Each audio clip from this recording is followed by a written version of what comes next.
High বন্ধুরা, বাবু শকুন্তলা চ্যানেলে সবাইকে অনেক স্বাগত, ভালোবাসা জানিয়ে আজকে একটা নতুন ভিডিও শুরু করছি। তো আজকের ভিডিওটা আশা করছি তোমাদের খুবই ভালো লাগবে। তোমরা ভিডিওটা স্কিপ না করে প্রথম থেকে শেষ পর্যন্ত দেখতে থাকো।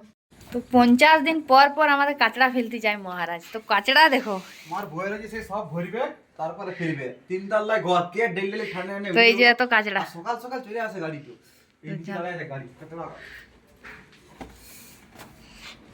তো সত্যি কথা বলতে, যেহেতু আমরা তিনতলার উপরে থাকি আর কাঁচরাওয়ালা না একটু জলদি জলদি চলে আসে, যেমন 7:30টার সময়। তো তখন মহারাজের সেরকমভাবে ঘুম থেকে উঠে না। আর আমার না একটা খুব বাজে অভ্যাস আছে, মানে আমার তোকে হয়তো স্নান টান হয়ে যায়, তো তারপরে আর কাঁচরা ফেলতে যেতে ইচ্ছে করে না। তো মানে আমার ওই স্নান করার আগে হলো আইলো, তারপর কাঁচরা ফেলে দিয়ে চলে এলাম। তো ওই জন্য আমি না আর মানে কোনো দিনও সেরকমভাবে যাই না। তো সেই জন্য মহারাজ বলে যে সবসময় তুমি আমাকে কাঁচরা ফেলতে পাঠাবে, আর এতদিন পর পর এক গাদা করে কাঁচড়া নিয়ে যায়, সবাই আমার দিকে তাকিয়ে থাকে। সত্যি অবাকই লাগে, মানে সবাই ধরো ডেলি কাঁচড়া ফেলে, আর আমরা যেহেতু মনে করো হয়তো 4-5 দিন পর একদিন ফেলি, তাহলে অনেক কাঁচড়া হয়ে যায়। বুঝতে পারছো, ঘরে তো নোংরা তো অনেক হয়। তো এই জন্য মহারাজ বলে যে সবাই আমার দিকে তাকিয়ে থাকে কীরকমভাবে, আর তুমি এরকম করো, কোনোদিন ভালো করে কাজরা করবে না, মানে ডেলি ফেলতে যাবে না নিজে, আর আমাকে এরকম বলবে। আর আমি বলি কেন, তুমি সকাল সকাল উঠে ফেলে দিয়ে আসবে। তো ও সকাল সকাল উঠবেও না। তো এই নিয়ে আমাদের ডেলি একবার করে হয় ঝগড়া, যে তুমি কেন সকালে উঠবে না। আমার ও বলবে যে আমাকে কেন ডেলি যেতে হবে। তো এই যে দেখো, আমি সিঁড়ি দিয়ে দেখাচ্ছি তোমাদেরকে। আর অনেকগুলো সিঁড়ি, সত্যি বলতে মানে আমরা না তিনতলাতে, আমার একবার করে মনে হয় যে নিয়ে অনেকটাই ভুল করেছি, অনেক প্রবলেম হয়। মানে উঠতে নামতে যেমন হাঁপ হাঁপ ধরে যায়। আর বুঝতে পারছো, যেহেতু সরকারি সিঁড়ি না, অনেকটাই উঁচু উঁচু। তো আমার না এখন মনে হয় যে নিচে হলে হয়তো ভালো হতো। তো অনেক দিন ধরে মহারাজকে বলছি যে নিচে কোথাও প্লিজ একটা কোয়ার্টার দেখো, আমরা নিচে অন্য কোথাও শিফট হয়ে যাবো। কিন্তু জানো তো, এই কোয়ার্টারটা আমার চেঞ্জ করতে ভালো লাগে না, মানে এই কোয়ার্টারটা আমার খুবই পছন্দ হয়ে গেছে। কিন্তু এটারও অনেক প্রবলেমও আছে। এটার প্রবলেম বলতে, এটা না জলের অনেক অসুবিধা, মানে গ্রীষ্মকালে না জল সেরকমভাবে মোটর লাগিয়ে উঠতে চায় না। তো তখন একটু অনেকটাই কষ্ট হয়। এবছর যেহেতু গ্রীষ্মকালে সেরকমভাবে কেউই ছিল না কোয়ার্টার, মানে গোটা বিল্ডিংয়ে। তো তার জন্য এতটা জলের অসুবিধা হয় না। যদি পুরো সবাই থাকে না বিল্ডিংয়ে, তাহলে না জলের অনেকটাই নাকি অসুবিধা হয়। তো আমি যেহেতু ফার্স্ট বছর ছিলাম, তো ফার্স্ট বছর আমার কোনো অসুবিধা হয়নি, জানি না এবারে কী হবে। তো এই জন্য না অনেক সময় টেনশনও লাগে যে গ্রীষ্মকালে যদি জল না আসে, তো তখন কী করব, কীভাবে জল ভরবো। আর এই যে দেখছো কীরকমভাবে মানে ছেড়ে ছেড়ে পড়ছে, মানে এরকম গোটায় না পুরো একদম ছেড়ে ছেড়ে পড়ছে, অনেকটাই ভয় লাগে। আর বুঝতেই পারছো, মানে দেখো সব গুলো খারাপ থাকে না, কিছু কিছু জায়গা আমার এরকম ছেড়ে ছেড়ে পড়ে। আমার খুব একটা বেশি তাও সিলিং ঝরে না, তবে এই দেওয়ালটা জানি না কেন সবসময় আমার ভিজে থাকে। এটা বাথরুম আর লেট্রিনের সামনের দেওয়ালটা, এটা আমার সবসময় ভিজে থাকে। এখানে বোর্ডটা আছে, আমার অনেকটাই ভয় লাগে যে এটাই আবার কোনো দিন কারেন্টের না শর্ট হয়ে যায়। তো কী আর করবে বলো। মানে এটা কি বলবো, মানে এটা যেহেতু ব্যাটারি মানে কি, মানে এদেরকে এখানে রিজার্ভ করে রেখেছে, এখানে সেরকমভাবে ফ্যামিলি রাখার কোনো সুযোগ সুবিধা নেই। তো তার জন্যে না কোয়ার্টারগুলো মানে খুব একটা যে সুন্দরভাবে গুছিয়ে মানে রেখেছে সেরকম করেনি। মানে যে আগে যেভাবে তৈরি করা আছে সেইগুলোই আছে, মানে যে রিপেয়ারিং কিছু আর সেরকম করছে না। ওই কারণে না প্রতিটা কোয়ার্টারের মানে হালত অনেকটাই বেশি খারাপ, অনেকগুলোই ছেড়ে ছেড়ে পড়ছে, ভেঙে ভেঙে পড়ছে। তো যেগুলো অনেকটাই খারাপ হয়ে যায় সেগুলো মানুষকে থাকতে দেয় না, সেগুলো আগের থেকেই বলে দেয় যে না এগুলো অনেকটাই খারাপ হয়ে গেছে। যেমন এই যে আমার পিছনে তোমরা হয়তো দেখতে পাচ্ছ যে কোয়ার্টারগুলো আছে, এগুলোতে একটা তো মানুষ নেই, কারণ ওগুলোর হয়তো কন্ডিশনে অনেকটাই খারাপ। তো তার জন্য ওগুলোতে কিন্তু মানা করে দিয়েছে, কিন্তু যেগুলো মোটামুটি থাকা যাবে, মানে অতটা অসুবিধা নেই, সেগুলোতে মানুষ থাকে। না হলে ওইরকম যেগুলো অনেকটাই খারাপ না, সেগুলো দেখো সবাই বাচ্চা নিয়ে বা এরকম নিয়ে, তো রিক্সে তো সরকার তো কোনো ফ্যামিলিকে রিক্সের মধ্যে ফেলতে পারে না। তো সেইভাবে যখন মানে যেগুলোতে মোটামুটি ভালো আছে সেগুলোতেই লোকজন আছে, আর যেগুলো অনেকটাই খারাপ সেগুলো একদমই পড়ে আছে। এই যে দেখো তোমার মহারাজ দুধের জায়গা টাঙাচ্ছে, এই যে পাশের যে কোয়ার্টারগুলো তোমরা দেখতে পাচ্ছ, দেখো একটা তো কোনো মানুষ নেই, দেখতে পাচ্ছ কত নোংরা হয়েছে, মানে এগুলো একটা নোংরা নেই। কয়েকদিনের জন্য একটা কোয়ার্টার একদম উপরেরটাতে এসেছিল, কিন্তু সেও এরকম চলে গেছিল, কারণ অনেকটাই খারাপ। তো তো অনেক সময় দিয়ে ফেলে, ফির তারপরে তারাই নিজেরাই চেঞ্জ করে নেয়। এরকমও হয়, কারণ দেখো যখন অ্যাভেলেবেল না থাকে আর সবাই যখন কোয়ার্টার ভরে তখন হয়তো দিয়ে দেয়, তারপরে হয়তো 1-2 মাস পর যখন আবার কোয়ার্টার খালি হয়ে যায় তখন চেঞ্জ করে নেয়। তো তারপরে এই যে দেখো দুজনা মিলে ব্রাশ করছি, মানে অনেক দিন পর। আমি না ওই দুজনা মিলে কোনোদিন সেরকমভাবে ব্রাশ করা হয় না, ও যেহেতু লেটে ওঠে, তো আজ আমিও একটু লেটে উঠেছিলাম। আর এই যে দেখো গরম জল করছি, সকালে একটু গরম জল খাবো বলে।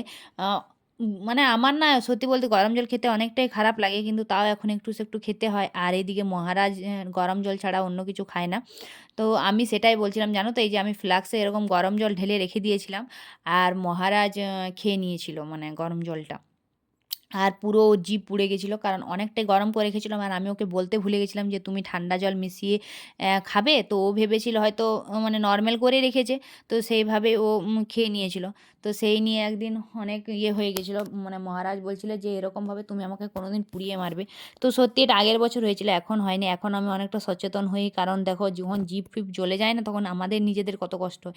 তো ওর অনেকটা যেহেতু রাতের বেলায় ছিল, তো অন্ধকারে বুঝতেও পারেনি, তো অনেকটাই কষ্ট পেয়েছিল। তো তখন থেকে আমি একটু সাবধানেই থাকি। আমার মনে হয় যে বাবা আমার জন্য কেন ওর কষ্ট হয়। তো সত্যি তখন থেকে না, মানে কি বলে না, মানুষ কিছু জিনিস আছে না ঠেকে শেখে। তো আমিও এরকম ঠেকে শিখেছি যে কিছু, মানে আমি আগে না, সত্যি বলতে আমার না খুব জীবনে আজ আমি ফার্স্ট টাইম মাছে আলু দেবো। আমি জানি না কেমন লাগবে, আমি শুধু শুধু সবার ভিডিওতে আরে মানে এরকম শুনেই গেছি যে আলু কেমন লাগবে। মাছে আলু ওর কে দেইগো? আমি সত্যি তুমি গ্যারান্টি কারো ভিডিও দেখিছো? ভিডিও একজনের অনেক ভিডিও দেখি, তো আমি দেখেছি সে মাছে মানে আলু দেয়, অনেক কিছু দেয়, মাছে আলু দেয়, ফুলকপি দেয়, বেগুন দেয়, অনেক রকম মাছ থেকে তার সাথে অনেক রকম জিনিস দেয়। তো আমি আমাদের ঘরের জীবনে আমরা কেউ খাই নাই। তোমাদের ঘরে কেউ করেছে মাছে? না, আমি আলু দিই। আমাদের ঘরে কোনোদিন আলু দেয়নি মাছে। তা আমি আজ ফার্স্ট টাইম দিয়ে দেখবো কেমন লাগছে, আমি জানি না। সব দেই দাও খালি, যা সবজি পাতি আছে সেগুলো আলু দিন আমার তো দাও। ফুলকপি দেওয়ার মন ছিল, কিন্তু মহারাজের ফুলকপি আমি মাছে সবজি একমাত্র বিলাতি দিয়ে দেখেছি। বিলাতি। আজ ফার্স্ট টাইম দেখবো। মাংস তো অনেক আলু দেয় বলো? হ্যাঁ, মাংস তো দেই অনেকে, মাংস তো ডিমে তো দেই। ডিমে তো দেয়, মাংস তো কোনোদিন আলু দিই না। মানে আমাদের ঘরে কোনোদিন মাংস তো আলু দিয়ে কোনোদিন করে না, আর মাছেও তো জীবনে কোনোদিন আলু দেয়নি। তো আজকে আমরা আলু দিয়া মাছ খাবো। আলু দিয়ে দেখো মাছ ভাজা আছে, এদিকে আলু ভাজা হচ্ছে। আর বন্ধুরা, মহারাজকে দিয়েছিলাম মাছ ভাজতে। মহারাজ মাছের আমি সব রান্না করতে পারি, মাছ ভাজতে পারি না। মাছটা আমার মানে একটু মানে উঠা ঠিক টাইমে উঠাতে পারি না, বুঝতে পারি না যে হয়েছে কিনা। টাইমে কি মানে ও কি করেছে, মানে কাঁচা মাছ তো দিয়েছে, সঙ্গে সঙ্গে পাল্টা দিয়েছে। তো সেটাও তো সঙ্গে হতে সঙ্গে দিতে ভাই হবে। একটু হয়েছে, আমার অত হ্যাঁ, ধৈর্য নাই। ধৈর্য নাই তোমার, তো সব কাজে তো আটুপাটু কিসের? হ্যাঁ, তুমি অতক্ষণ ধরে একটা কথা কেন? বলবে, যে কোনো কাজ যদি ধৈর্য সহকারে করো সেই কাজটা তো যত সুন্দর হবে। আর তুমি অধৈর্য সহকারে যদি কোনো কাজ করো, সেটা কিরকম হবে বলো? সে তাও বলে, ওই জন্য তো হলো বলে আমি বিয়া করেছি, আজকে তার ফল ভোগ করছি। क्या हो गया जाने मन? কি শোনা? क्या हो गया जाने मन? जाने मन? ঠিক আছে, ओ जाने मन? হ্যাঁ ঠিক আছে। তুমি তো जाने मन? তুমি তো হড়বড়ে বিয়ে করেছিলে না? नहीं जीवन। Yes baby. ঠিক আছে, ओले ओले ओले मेला कुछ मोने ले ओले ओले ओले হড়বড়ে। लाग गोतनी लाग गोतनी না, আমি রাগ করি না, বলি তুমি তো হড়বড়ে বিয়ে করেছিলে। রাগ করলে জানো তোমার মুখটা সেই বাঁদরের মতন লাগে, বাঁদরি বাঁদরি। দেখো হাসি দাও, হাসি দিলে ভালো। তোমারটা দেখো, আমারটা তো একদম সেই, ওই জন্য তুমি ফিদা হয়ে গেছিলে গো। ফিদা হয়ে গেছে। তো আজকে প্রথম আমরা মানে আলু দিয়া মাছের তরকারি মানে খাচ্ছি, কিন্তু সেই লাগছে টেস্ট। দেখো তোমাদেরকে আমি দেখাচ্ছি কি কি বানাইছে। এই দেখো, এই দেখো মাছ করেছে আলু দিয়ে, পুরা একদম গরম গরম ভাপ উঠছে। আর মানে মাছ ভাত আর কিছু না, মানে সেই লাগছে বলো। সেই লাগছে, হ্যাঁ, ফার্স্ট টাইম করলে মনে সুন্দর লাগে। হেভি লাগছে কিন্তু, মানে ঝোলটা হেভি হয়েছে। তার সাথে আছে আমাদের রায়তা আর ছাঁচ। আর একদম পাতলা করে ঝোলটা করেছে নাকি? মাছের ঝোল কিন্তু পাতলাই ভালো লাগে বলো।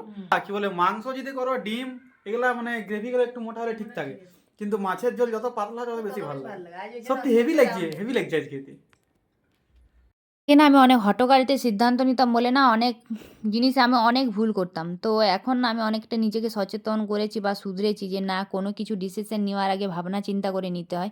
কারণ জানো না, ছোটোর থেকে বলতে যেহেতু আমরা ২ বোন, তো বাবা মানে সে একটা ছেলের মতো করে মানুষ করেছে। তো আমার আগে ধারণাই ছিল যে আমি সেই ছেলের মানে ছেলেরা যে রকম হবে আমিও সেরকম। কিন্তু সব পরিস্থিতি সেরকম, একটা মেয়ের অনেক রকম ভাবতে হয়, অনেক রকম চিন্তা করতে হয়।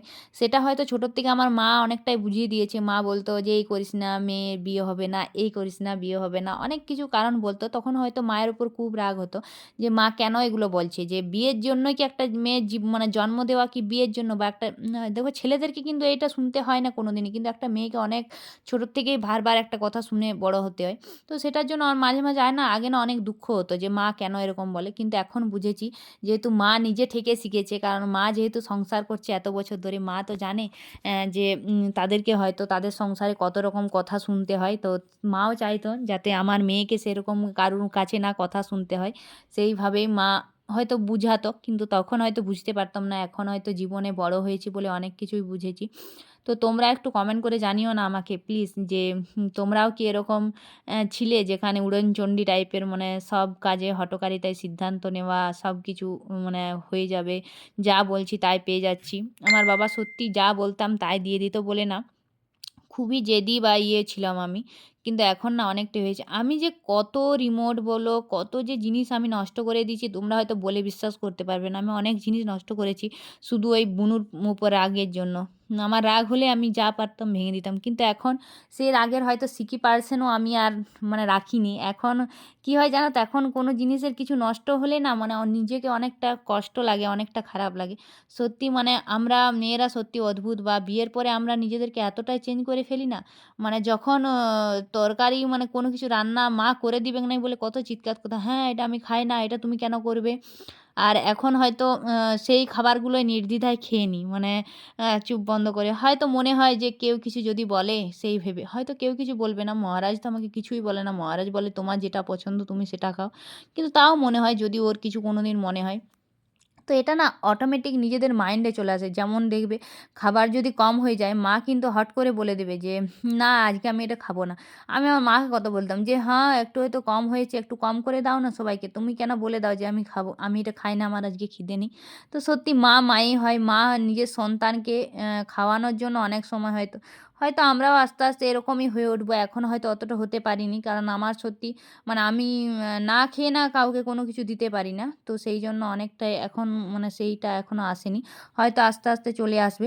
আর এই যে আমি বলছিলাম যে জানো না আমার সত্যি বলছি কয়েকদিন ধরে একটু বেশি প্রবলেম হচ্ছে বলতে, ওই যে বললাম না বাসে করে জার্নি করে এসেছিলাম তো ঘাড়ে আর একটু মানে কোমরে ব্যথা আছে। তো সেটা অনেক গরম জলে সেঁক তো নিইনি, মানে ওই তেল মালিশ করেছিলাম তেল গরম দিয়ে। তো এখনও ঠিক হয়নি। হয়তো আস্তে, আস্তে ঠিক হয়ে যাবে। সেটাই মহারাজকে বলছিলাম যে আমার প্রচণ্ড দাঁড়িয়ে থাকলে ব্যথা করছে। আর আমাকে দাঁড়িয়ে, দাঁড়িয়ে রুটি করতে হচ্ছে। তো দেখো আমি কোমরে হাত দিয়ে আছি। তো সেই সব নিয়ে অনেক কিছু বলছিলাম, ওর সাথে গজর, গজর করছিলাম। আর সত্যি বলতে মানে জানি না মানে আমার একটু আছে ওই ব্যাক পেনের একটু ব্যথা করে। মানে আমার কোথাও গেলে এলেই আমার ব্যাক পেনে ব্যথা শুরু হয় আর আমি অনেকক্ষণ দাঁড়িয়ে থাকতে পারি না। জানি না এই বয়সে যদি এরকম ব্যাক পেনে ব্যথা হয় তাহলে বুড়ান্তিকালে আমার যে কী হবে আমি ভগবান জানে। মানে সত্যি বলছি আমার এটা নিয়ে খুবই ইয়া লাগে যে এখন যদি আমার এই অবস্থা হয়। আর দিনের বেলায় করেছিলাম রায়তা, সে এখনও বেঁচে আছে রায়তা। কী আর বলব মানে মানে কি হয়েছিল জানো তো? একটু নুন বেশি পরিমাণ হয়ে গেছিল। তো আর আমি তো খেতে খুব ভালোবাসি কিন্তু ওই যে নুনের কারণে আর খেতে পারিনি। আর মহারাজও খুব সেরকমভাবে খায়নি। আর এই যে রুটি করছি আর দিনের বেলায় না এখন ভাত করছি। ২ টাইম রুটি খেয়ে, খেয়ে না পুরো একদম কীরকম লাগছে, শরীর ভালো লাগছে না। আর ওই যে ঘুরতে গেছিলাম, ঘুরতে যাওয়ার এখানের লোক না অনেক মোটা, মোটা রুটি খায়। তো সেই বাইরে মোটা, মোটা রুটি খেয়ে না মাথা খারাপ হয়ে গেছে। দেখো এই যে এটা হচ্ছে মাছ আর এটা হচ্ছে গ্যাস, মানে গ্যাসটার থেকে মানে উপরে গ্যাসে ছুয়ানো যাবে না বন্ধুরা। এর যদি এখন গ্যাসে ছুয়াই দিই তো এত বড় গ্যাসটা মানে ওভেনটাও পুরো এখনই মাছ হয়ে যাবে। এখনই আমি ফটফট ফটফট করে লড়িবে করে ঘুরে বেড়াবে। মানে কপাল করি বউ পাইছি, কি আর করবো বন্ধুরা, क्या ही कर सकते हैं। দেখো কি করে কাণ্ড মানে গরম করতে। তোমরাও কি এরকম কেউ করো? কেউ করে না, তোমার মতন বউ পাই আমার এই যে অবস্থা খারাপ বা বন্ধু করে দিয়েছিলাম। মানে এই যে নিরামিষ এইটা হচ্ছে আঁশ, নিরামিষ সাথে ছোঁয়া যাবে না। যাও যাও নিয়ে যাও, তুমি যাও পালাও। তো বন্ধুরা আজকের ভিডিওটা আমি এখানে শেষ করছি। ভিডিওটি কেমন লাগলো অবশ্যই কমেন্ট করে জানাবে। আর যারা এখনো সাবস্ক্রাইব করোনি তারা সাবস্ক্রাইব করে রাখবে নতুন নতুন ভিডিও দেখার জন্য।